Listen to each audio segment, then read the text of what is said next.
Okay, so good morning. Today's Dav is Dav Nun Aleph. We are a few lines up from the bottom of Nun Amud Bet. We are going through a grid of 16 combinations, analyzing how one can engage in a double lesson, learning from first topic A to topic B, and then topic B to topic C with respect to certain rules. In particular, the four rules that we're looking at are Hekish, where you have a connection, a juxtaposition of two topics in the Torah, and so as a result, we learn from one topic to the other. Or a Gzeira Shava, where you have words. The topics may not be adjacent to one another, but the common words are used between the two topics, and as a result, we say that you can learn from one topic to the other. A Kal V'chomer, where one learns based on the fact that the strength of one item is stronger than something else, and therefore, if something is true by the weaker item, it will also be true by the stronger item. And finally, a Binyan Av, which is that there are certain characteristics associated with one set of rules, and those characteristics are also applicable to another set of rules. And so as a result, we will apply a rule that applies to the first item to the second item. And the question that we're dealing with is whether we can use these things in succession. So we learn from A to B, and now we have another one of the four different kinds of lessons from B to C. Are we able to go that the rule that applied to A, and now we are applying it to B, can we say that that same rule now also should apply to C? And over the last 2 days, we have gone through all of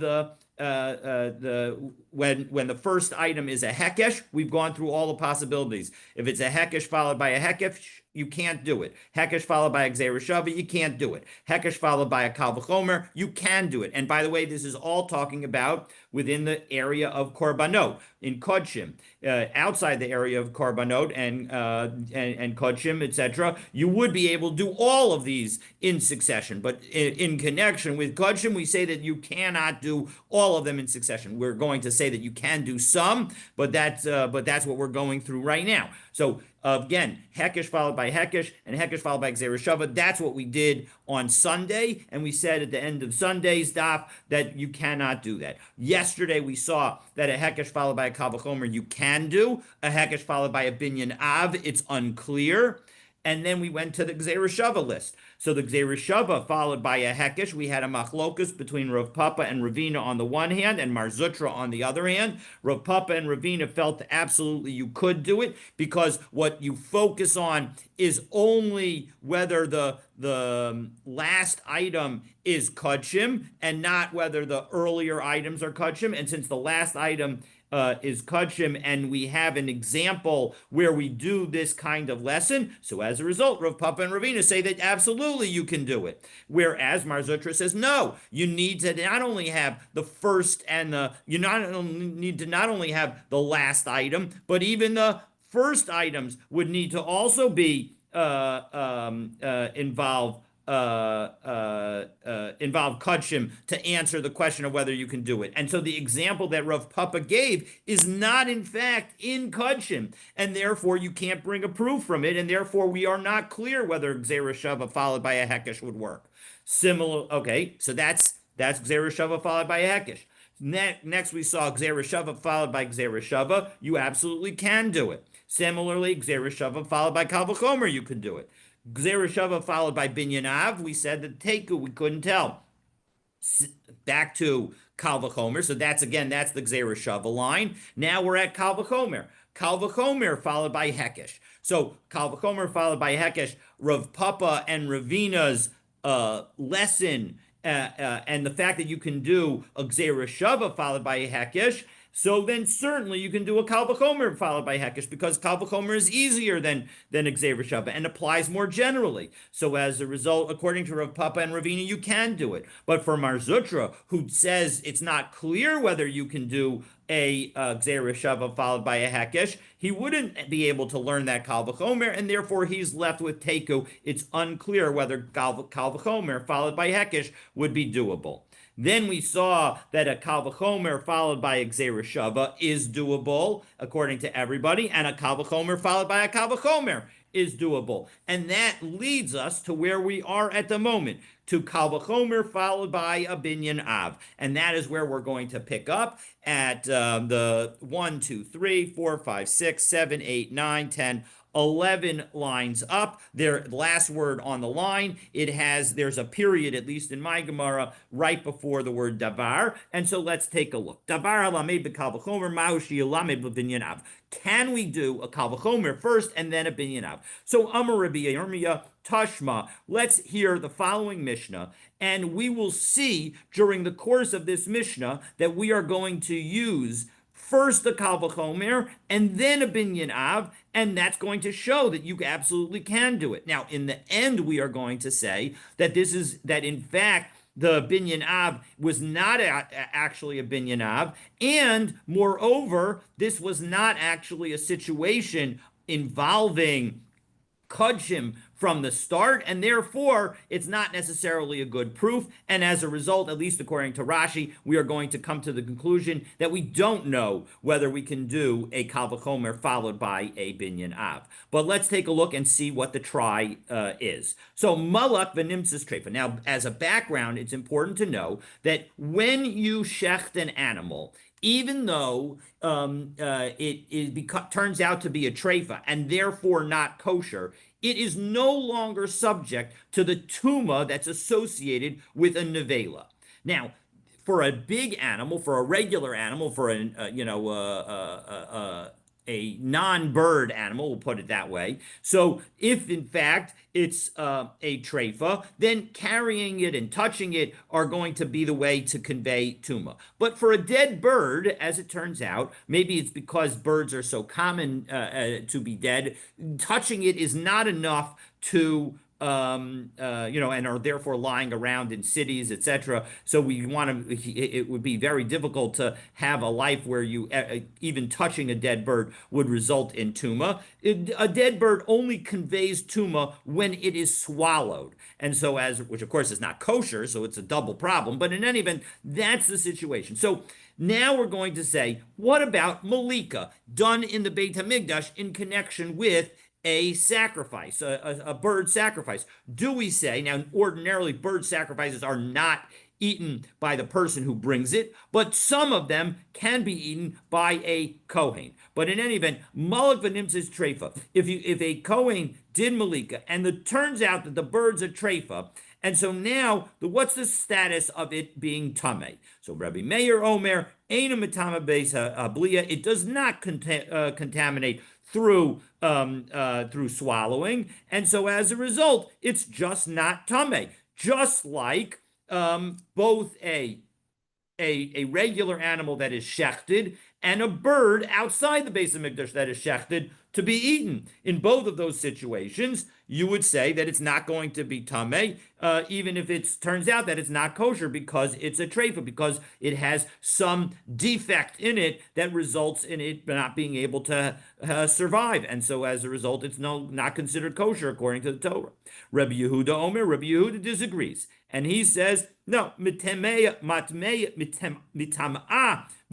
it is tameh. It's just the same tuma as we have with respect to a nevela bird. Now, Rashi here helps us out with this, and let's take a look at Rashi. How does he get it into his throat if it's not, I mean, according to Reb Meir, it's not tameh when he swallows it. He's got to get it down into his throat, right? No, well, yes, he puts it, he cooks it, takes a leg and he chomps on it. That's how he gets it in his throat. Remember, it's not tameh if he touches it either. It's not tameh if he touches it? No. It's not tameh if he touches it either. It's completely tahor is essentially the meaning of Rebbe Meir's statement. Okay? Oh. Yeah. This is a treifa bird, though, isn't it? I know. A treifa bird only is metame through swallowing, through it getting into your throat. So no, it's not. He says it's not tameh once in the throat. Ordered a true. I'm sorry.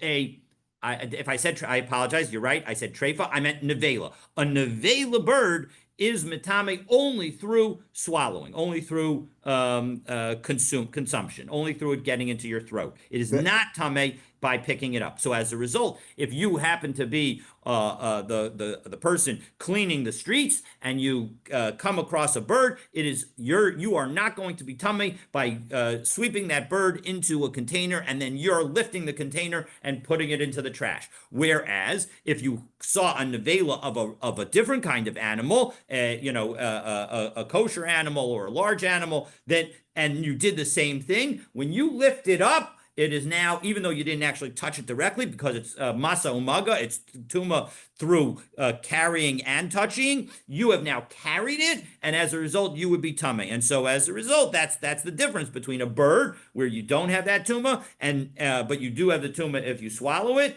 and a large animal where even carrying it or moving it or touching it is going to cause you to become tummy. you're telling if you swallow, but Reb Meir says you're not telling me if you swallow it, right? Yes, you're not tummy because what did you do? You did malika for it, which is a form of slaughtering. And we're going and you're cutting us off in the middle of this long Mishnah, so you're not hearing the rest of the logic. If you allow the Mishnah Uh-huh. to project to continue, you'll hear the rest of the logic. But we're going to see that there's logic to just like when you slaughter a large animal, if it turns out to be treifa, you're no longer going to be tameh if you lift the animal and you move the animal. So too, we're saying that if you do the same thing with the bird, you're not going to be, it's not going to be tameh through swallowing it. And since malika is the method of slaughtering in the Beis Hamikdash, so same thing we're going to say is true for malika. Now, that's what everybody's debating about. Rebbe Meir says it's completely tahor. It's just like slaughtering outside the Beis Hamikdash. And we're going to see how he learns that right now. But before we do that, Rebbe Yehuda is saying, no, it is tameh. Because Rebbe Yehuda says malika is not shchita. And let's take a look in Rashi. 1, 2, 3, 4, 5, 6, 7 lines up in the narrow lines of Rashi near the bottom of Nun Amabet. Mitam'a beves habliya kedin nevelasof tahor. It's just like a regular kosher bird when you have a nevela for it. It is going to be considered, it's considered tameh when you swallow it. De'ain malikas treifa b'kodshim mitaheret. That although you're doing malika for when it's a treifa, that is not going to cause the bird to become tahor. Just because miyadei nevela, outside the category of nevela, meaning malika of a bird. Now remember, malika as a method of slaughter doesn't work outside the Beis Hamikdash. It's just a special method of slaughter inside the Beis Hamikdash. And malika doesn't work. And so what we're saying now, according to Rabbi Yehuda, is the law of shchita applies to shchita. It doesn't apply to malika. V'huadin nami l'shochet of chulin treifa mitama l'Rabbi Yehuda. And according to Rabbi Yehuda, according to Rashi, even if you were to do shchita, it would still remain tameh. Shalom machlokas b'davar l'Reb Meir achat shchitas ha'of shel chulin. I'm sorry, shalosh machlokos b'davar, because there are 3 different opinions in this matter. LeRebbe Meir, according to Rebbe Meir, achas shchitas ha'of shel chulin va'achas malika b'kodshim mitaharot treifasan miadei nevela. According to Rebbe Meir, the first opinion that we've seen already. So, according to him, whether you do shchita outside the Beis Hamikdash, or you do of a bird or a larger animal, or you do malika inside the Beis Hamikdash, all of it is going to take the animal outside of the concept of nevela, and even if it's a treifa, and so even though you can't eat it, it's not going to be it is not going to be something that creates tuma in the method that the animal would create tuma if it were a full-fledged nevela. V'lo Rabbi Yehuda zu v'zu eino mitaharot. And what we are just seeing, according to Rabbi Yehuda, right? He says that none of it works. V'lo Rabbi Yossi, and according to Rabbi Yossi, shchita matahares. The slaughtering the bird would work outside the Beis Hamikdash, v'lo malika. But malika, the method of slaughtering a bird inside the Beis Hamikdash, does not work. V'chein mefarish b'Maseches Taharos b'Perek Shloshes Dvarim. And so in the chapter called 13 Things, you would have this in greater detail, and that is the machlok. So we haven't yet seen, and we will get to Rabbi Yossi's opinion in a moment. But right now we're going back to Rabbi Meir, and Rabbi Meir is going to now provide the logic for his opinion. Again, his opinion is that whether you do shchita of a large animal, shchita of a bird, or malika of a bird, if in the Beis Hamikdash, it will take the bird out of the status of nevela, and therefore, even if it's a treifa, it will not be capable of making something tamei. So What did you Rabbi mean by Meir. your term full-fledged nevela? If it's nevela, it's nevela. What did you mean when you said that Well, regarding the mayor? meaning, so the point is that we often will think of anything that is not kosher as being a nevela, right? If it's a dead animal and we consider it, some people could call that a nevela. But what I mean by nevela is a nevela that is capable of being mitame. And so that's what I mean when I say a full-fledged nevela. So Rebbe So Meir, this nevela is not matame because something he because did it took was it done. out of it. According to Rebbe The Meir, it's mayor, not matame right? because malika was done, because Okay, the proper method okay, of killing the item was done. okay. Rebbe Meir kal v'chomer. And how do I know that this is the case? I have a kal v'chomer. Now, this kal v'chomer is the second step in his lesson. He's going to first tell us the kal v'chomer, which is the last step of how he gets to the law associated with the Malika of the bird. But the first step is going to be I'm sorry, that's the first step. The first step of his lesson is going to be the Kal V'chomer. Apologies, that's what we're asking about. We're asking right now about a Kal V'chomer followed by a binyan av. So the first step is a kal v'chomer, and we're going to see what the first step is. Nivlas behema shemitama b'mago masa. When you have a large animal that is going to cause tuma through touching and carrying, shchita mitaheres trefa samit tmumasa, the regular slaughter will cause it to become tahor. Nevelas when it comes to a bird that is only going to cause tuma not going to cause tuma, excuse me, that a bird is not going to cause tuma through touching and carrying, but only through being in the throat. It certainly should not cause any tuma if you slaughter it. So that is the kal v'chomer. Now, of course, that doesn't get you all the way there, because that only tells you that slaughtering solves the problem. So how do you get to the situation of malika? Well, then you use a binyan av. You use a mamatzinu. A mamatzinu is, again, a rule that applies to one thing will also, and is similar. A similar rule applies to something else. So as a result, another rule that applies to the first thing will also apply to the second thing. Mamatzinu b'shchita shemak sharaba achila. What do we say about shchita? It makes something kosher to eat. So, and now as we turn to Nun Aleph Amud Aleph, not mitaheres trefasa mitumasa, and it also then caused something to become not tameh. So af malika shemak sharal ba'achila. Malika does the same thing. It enables the bird that is slaughtered for a sacrifice in the Beis Hamikdash to be eaten. So too it will purify and so that if it's a treifa, it will not make it tameh. And so that is the opinion of Rebbe Meir, and that is because nobody is arguing with whether or not his kal v'chomer followed by a mamatzino which is the same thing as a binyan av, that his kal v'chomer followed by a binyan av. Nobody is arguing that, hey, that doesn't work. That is not what anybody's arguing. And so as a result, it's clear that everybody seems to say that when you have a kal v'chomer followed by a binyan av, it's totally copacetic.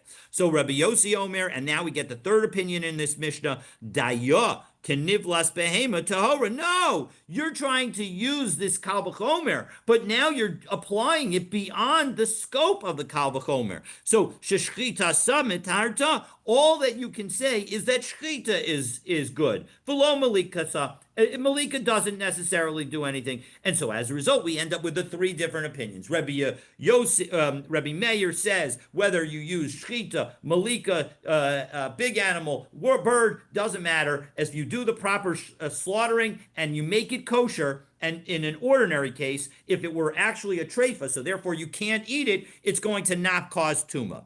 On the other hand, at the other extreme is Rebbe Yehuda, who says no, the rule it only applies to large animals and only and not to birds at all. And then you have Rebbe Yossi, who says no, it applies to shchita and only shchita, not malika. So those are the three opinions. And again, Rebbe Meir's logic, which is not the basis for the arguing of Rebbe Yehuda and Rebbe Yossi, is a kal v'chomer followed by a mamatzinu. But the Gemara responds, that is not going to be a proof because Hassam over there, it's not actually a binyan av, because rather there is a hekesh that is connected between Malika and Shchita. And so as a result, it isn't a true binyan av, and therefore that's one problem with your lesson. And tehevehi, and even if you were to say that it is fine as it is, mishchita dechulin kasyan. The whole lesson at the very beginning of this is starting with shchita of chulin, because we're talking about what are the steps. The first step is the slaughter of a chulin animal, large animal. And the second step is slaughter of a chulin bird. And it's only the third and final step that brings you to kudshim. And so as a result, this isn't in fact a case of kal v'chomer followed by binyan av or hekesh at all. This is a case that is not relevant because the whole first steps are about non-kudshim. And our rule about whether or not you can do two steps is all talking about when kudshim is involved. So yeah, you need to at least have the middle item also be kudshim in order for it to be relevant. And so as a result, when it comes to the 12th of the 16 different possibilities, we end up with no proof either direction. And we say, at least according to Rashi, no proof either direction. And therefore, it's not clear whether kal v'chomer followed by binyan av can be done in the context of kudshim alone. Okay. Don't we normally say a nevela we find an animal that's dead? Isn't that a nevela? Yes.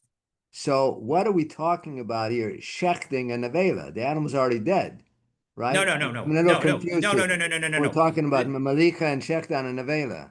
No, the question is are we treating the animal after you've now shechted it as a nevela, right? A nevela is a dead animal and the question is, what is the basis for its death? Okay, because it says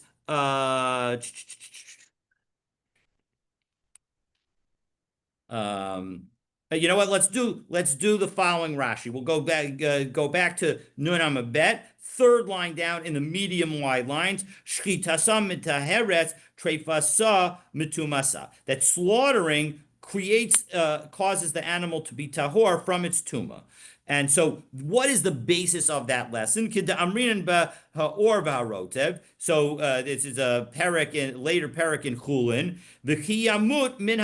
The Torah says, Vayikra parak yud aleph pasuk lametet. It says, "V'chiyamut min habehema," if there shall die from the animals. So, what does it mean from the animals? Implies mixus behema mitama. Umixus behema aina matama. It could suggest that some dead animals are going to be a problem and some dead animals are not. Ve'ezo, and what animal is it that is not going to be a problem? We learn over there, treifa sheshachta. So without that drasha, we would think that every dead animal that you're not allowed to eat is going to be considered mitame.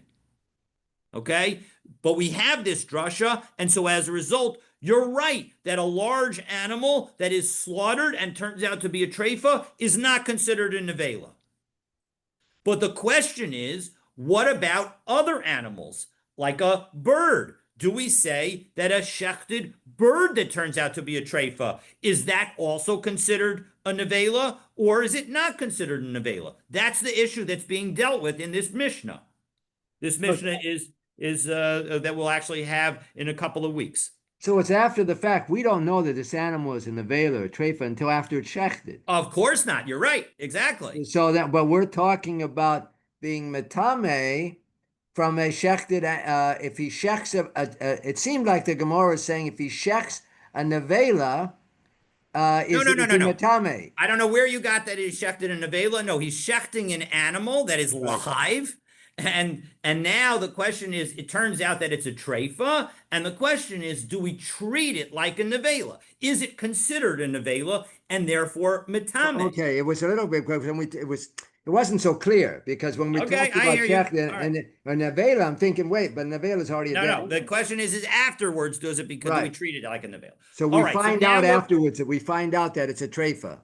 Right. exactly. That's exactly what situation that we're dealing with. We find Right. out afterwards, after we shechted it, we find out that it's a treifa, and now the Okay. question is Okay. is Okay. it matame or not? So Okay. now we're on the sixth line of Nun Aleph on Mid Aleph, and on some level, the Gemara has, I guess, I'm going to speak for myself. That gets maybe a little impatient, and or maybe it knows the answer for all the other ones already. But dabar alamei b'binyanav. Now it turns to the last category and says the first step is a binyanav. Maushi yelamed behekesh ubegzera shava ubekal v'chomer ubevinyanav. So we're going to look at all four of these at the same time because the Gemara ends up not having answers for any of them except possibly one of them. So Pashat Mehachada. We can answer one of these four categories. So the three other categories, basically, we're going to say that maybe we can do a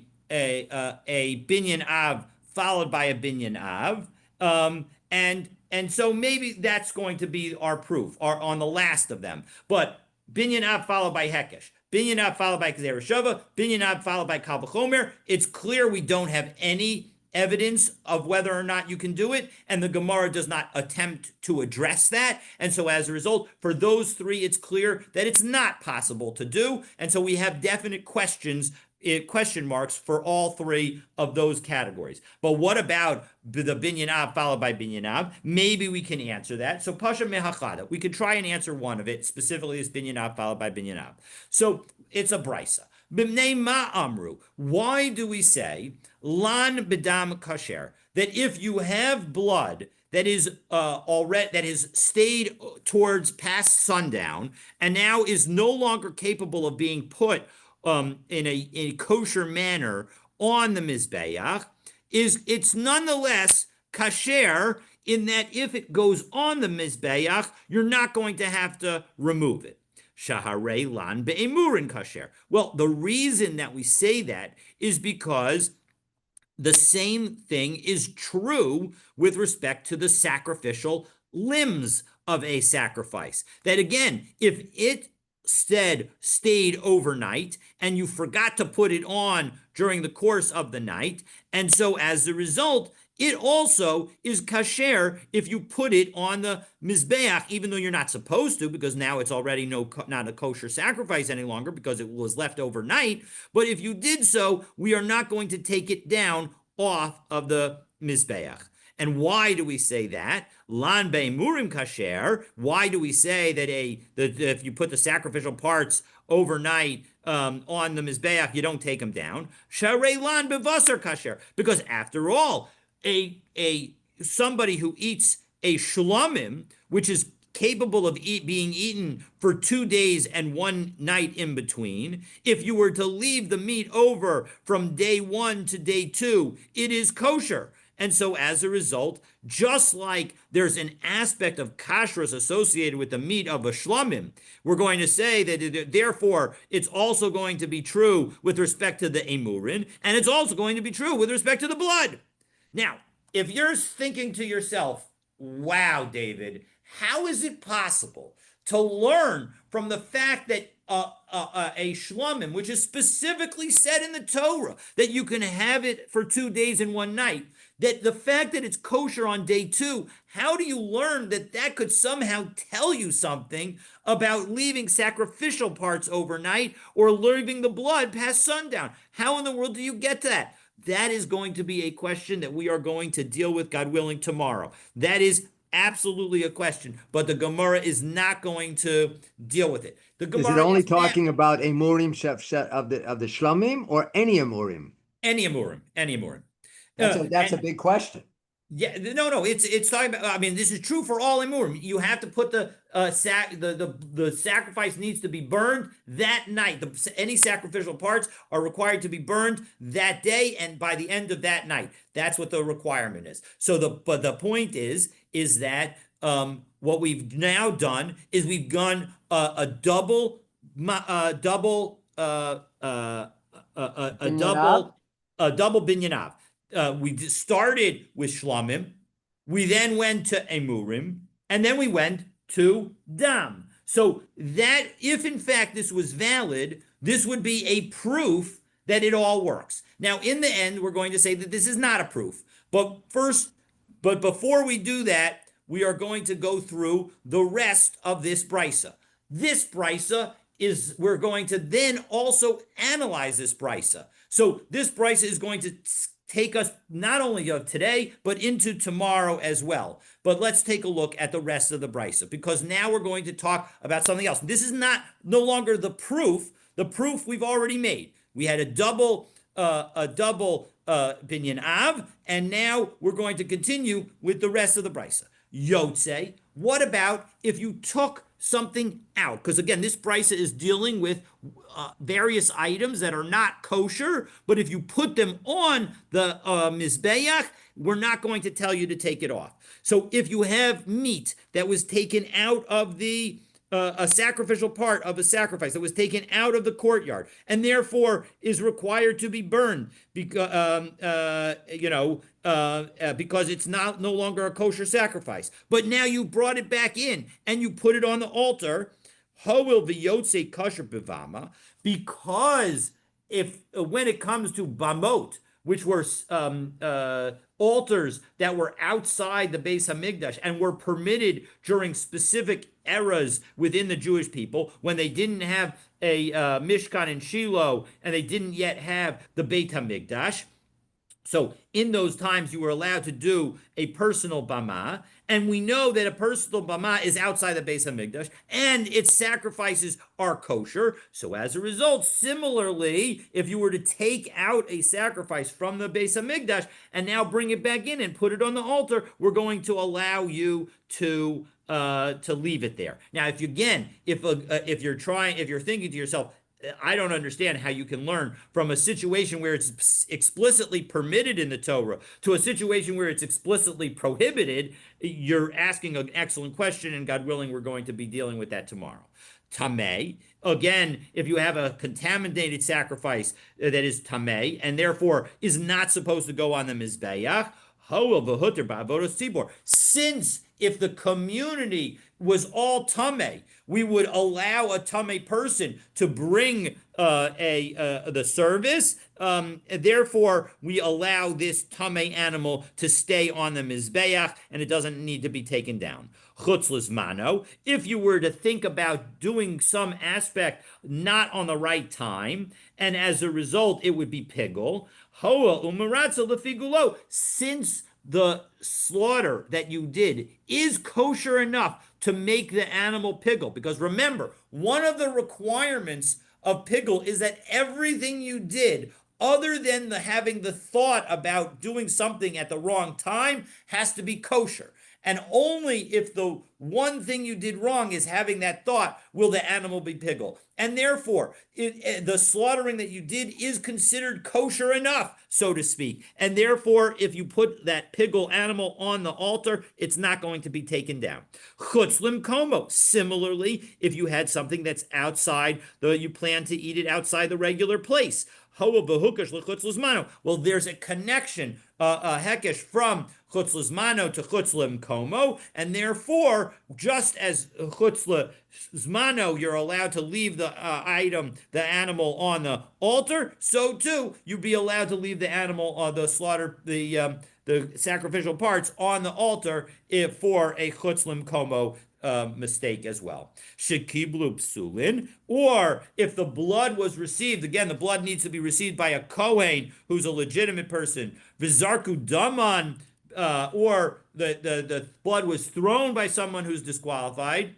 Bahanak psulin dechazul. But we have to be talking about somebody who is potentially capable. So as a result, who are we talking about? We're talking about a Tameh Kohen, because a Tameh Kohen could theoretically be allowed to do the service if everybody in the community was Tameh. But here, not everybody in the community is Tameh, and so if they did the blood throwing or the blood receiving service, even though they're not supposed to, if now the item gets put on the altar, even though the sacrifice is considered not kosher, we're not going to take it down. So all of these categories are situations. So now that we've done with the brisa, we go back and analyze, is this a valid proof? Because again, it seemed like we had two straight binyan avs, and so that would work. V'chi danin, davar shelo behakshero, medavar shebehakshero. But before we do that, we say, 1 second, how can you compare the kept over sacrificial parts with the kept over sacrificial meat? When you have the kept over sacrificial parts, that's usser. You're not supposed to do it. But the kept over sacrificial parts, that's something that's kosher. You're allowed to do it. So, Tana mizos Torah ha'ola riba samach. Nah, so samach like. The whole point is that we're learning from the concept of this is the law of the Torah, meaning that this is not a binyan av at all. It is, and so we don't have a proof at all. It is in fact a lesson from an extra wording in the Torah, and so as a result, that is the basis. Zos Torahs ha'olah is the basis, and so as a result, we're learning extra items, and therefore the bottom line is that this pasuk is teaching us to exclude certain kinds of disqualifications, but the vast majority of disqualifications get included. And so as a result, the bottom line is that we do not, in fact, have a proof about binyan av followed by binyan av at all.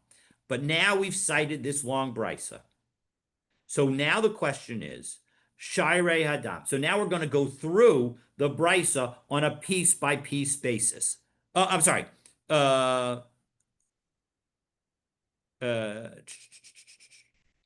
apologies. Now this is not, that was the proof. Now we're going to go back to our Mishnah. I apologize. This is not the brisa that we're going to spend the rest of today on, and tomorrow we're going to have another brisa that we're going to do that. So my apologies. I got myself confused. I forgot. So Shairei Hadam. So now we go back to our Mishnah, and our Mishnah said that the rest of the blood is poured out on the Yesod HaMizbeach, on the base of the outer altar, but not just anywhere on the base, on the western side, namely the side that is closest to the entrance to the Kodesh. Because if we look from the west to the east, you have the altar, the outer altar, then you have the ulam, and then you have the kodesh, and then you have the kodesh HaKodeshim. And so we're going to see. So the question is, my taima. Why is it? And Rashi explains it very well. My taima. The first three words of Rashi, second to last line in the narrow lines of Rashi on Nun Aleph Amud Aleph. My taima al yesod hamizbeach. Why does it specifically get put on the western side of the base? So Amar Kra, El Yesod Mizbach Ha'olah Asher Pesach Olam Moed. Well, it specifically says Asher Pesach, that's at the entrance. Hahu de Paga Beresha. It's the thing that you come to first. So that's why you need to put it there. So because it's specifically in the Torah. So Tan Rabbanan. So now we're going to learn a brisa, and this is the brisa. I apologize again. This is the brisa that we're going to spend the rest of today on and the beginning of tomorrow. So the brisa is as background to the brisa. It's important. It's worth noting what Rashi tells us. So let's take a look at Rashi. 5 lines down in the medium wide lines of Rashi on Nun Aleph Amud Aleph. El Yesod Mizbach Haolah. Chamesh Parshiot Hain Bechata Shel Par Bechat. There are 5 different parshiot where we are going to have a reference to pouring blood on the base of the outer altar. Bechata Shel Par Mashiach, when you have the sin offering of the Kohen HaMashiach, the anointed Kohen who makes a halachic mistake, the Shel HaElam, and similarly, if the Sanhedrin makes a mistake, Shehem Panimios. Those both are inner sacrifices, meaning their blood is put on the inner altar. The shell, and so, but the remainder blood is still going to be poured on the outer altar. The shel Sa'ir Nasi, and then you have the goat of the king, that if the king makes a halachic mistake, again, we saw these 3 things in Maseches Horios, the shel Kvesat Yachid, and similarly the keves of an individual, the Seiras Yachid, and the goat of an individual, Shehein Chatzino Chitzonit, Chitzoniot, because all 3 of those, the Seir, the Keves, and the Seir of the Yachid, those 3 sacrifices, the Keves and the Seir are the ordinary individual sin offerings. Those are all offered. The blood is placed on the outer altar. So Bishtayim HaPnimios, when it comes to the 2 inner ones, that again are the Par Kohen HaMashiach and the Par Elam Davar. So Ubeseir Nasi, and when it comes to the Seir Nasi, Ksiv, it says, the Torah writes with respect to all 3 of them, B'shfichat Shirehen, when it comes to the pouring of the remnant blood, Al Yesod Mizbach HaOlah. It specifically tells you to do the pouring on the altar of the Olah. And what we're going to do now is learn a brisa that explains why 3 different times it tells us in the Torah that it needs to go El Yesod Mizbach HaOlah. That's literally the language of the Torah. So B'shtayim HaChitzonos, and when it comes to the 2 other outer altar sacrifices, namely the ordinary sin offerings, Ksiv El Yesod Mizbach Stama, it just says put it on the base without anything more.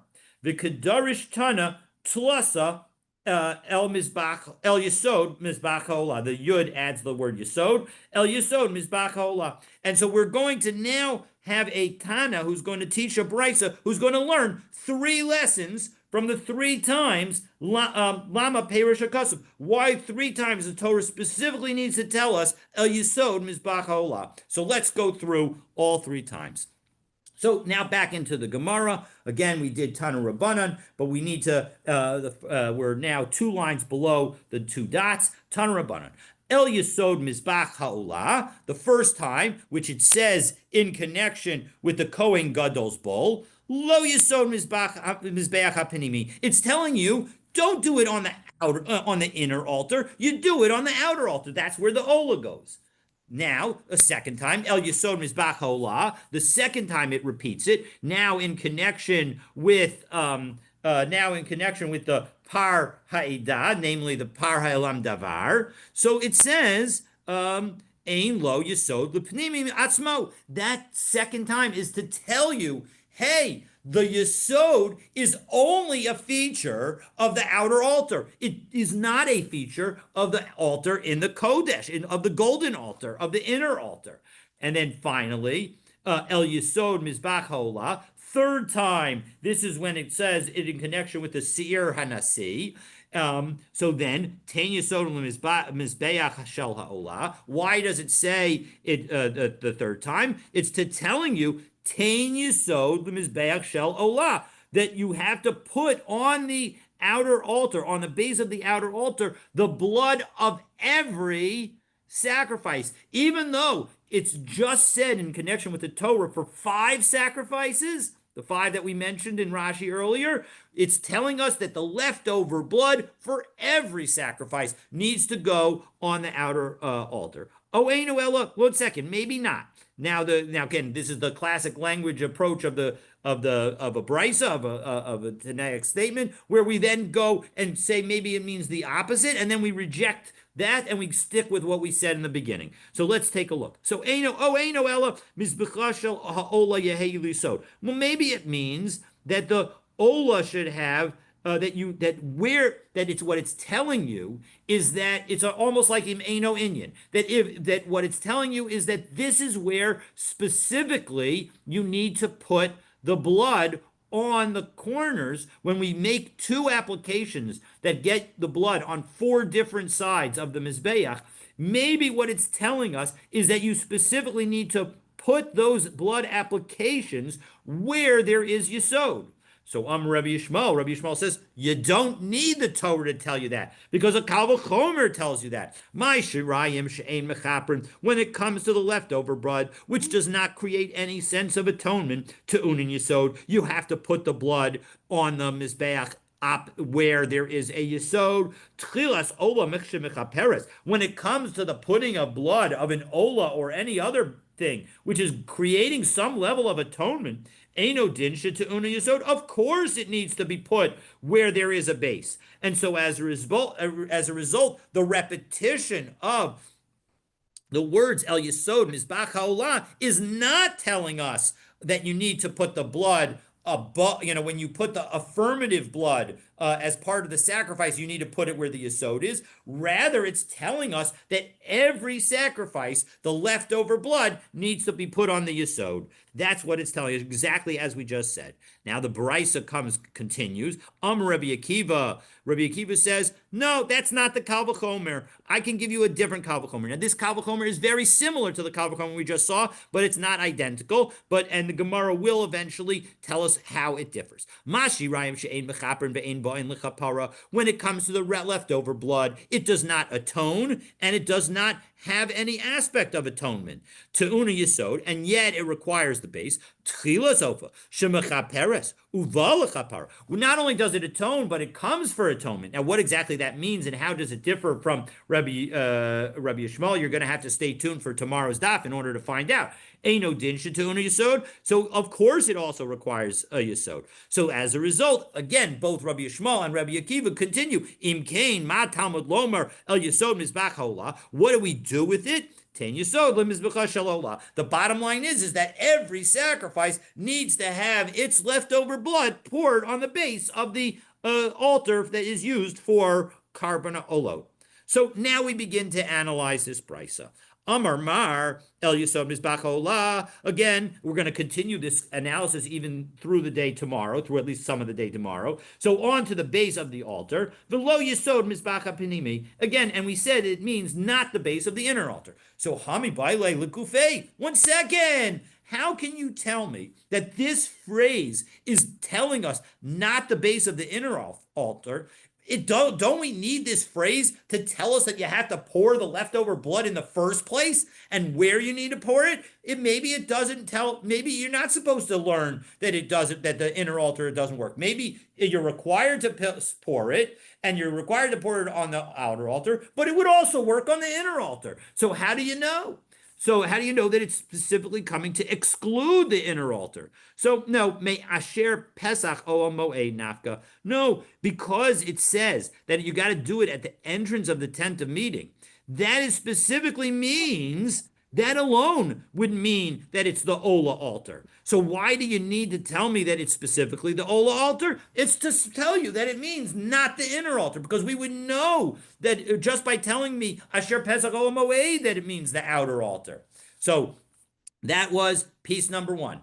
Next is El Yesod Mizbach HaOlah, the third of our lessons. The Gemara skips the second of the lessons because it's basically understood what it means. Ten Yesod Mizbach HaOlah. We say that third repetition teaches that every sacrifice needs to have the blood poured the remnant blood is poured on the base of the outer altar. As we turn to Nun Aleph Amabet, which is one of the shorter dapim in Gemara, Hani Lamali. And because if you were to think, why would I need this to say Lishirayim for remnant blood? And again, maybe it's teaching us ha barai avid lahu. It's telling us that why do I need to teach us this? Maybe it's telling us that this is a sacrifice that right. This sacrifice, the third reference is to the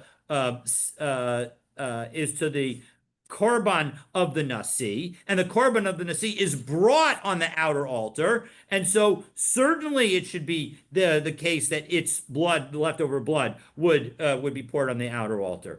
Habarai avid lahu. After all, the key element of this service of the korban of the nasi is done on the outer altar. Then of course it's going to be the remnant blood is going to be poured on the outer altar. So the Gemara says, no, maybe you could say that everything switches around. Debrai legavai v'degavai lebrai. Ha ein lo yisod panimi atzmo. And so as a result, it's specifically telling us that we need to do it on the outer altar, and as a result, it's telling us that the inner altar. Sorry,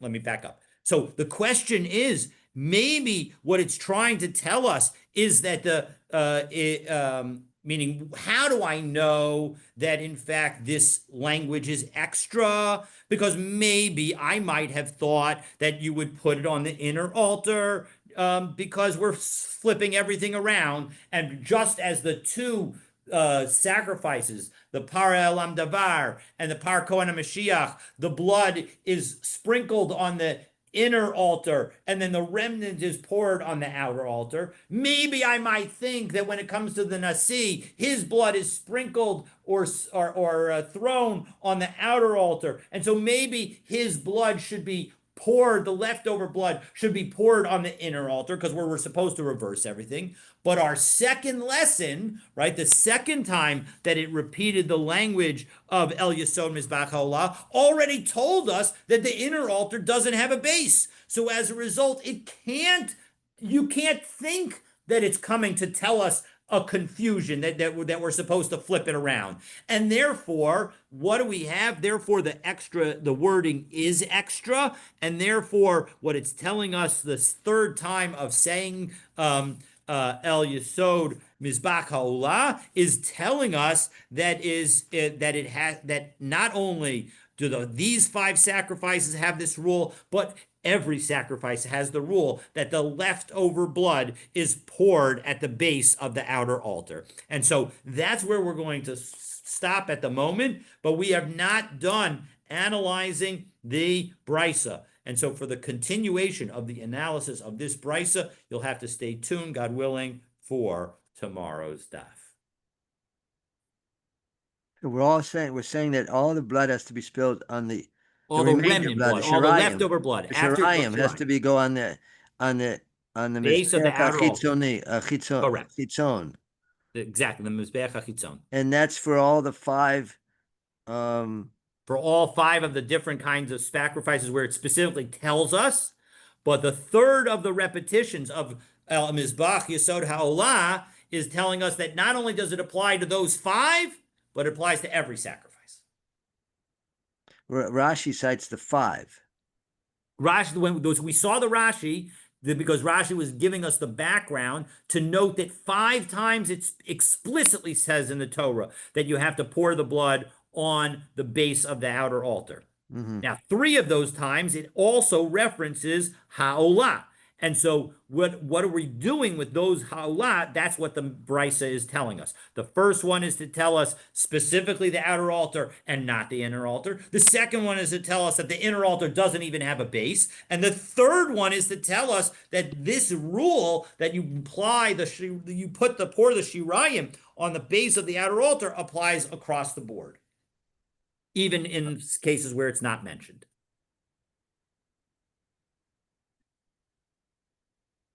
All right. Have a wonderful day. Looking forward to continuing our analysis of this brisa, God willing, tomorrow.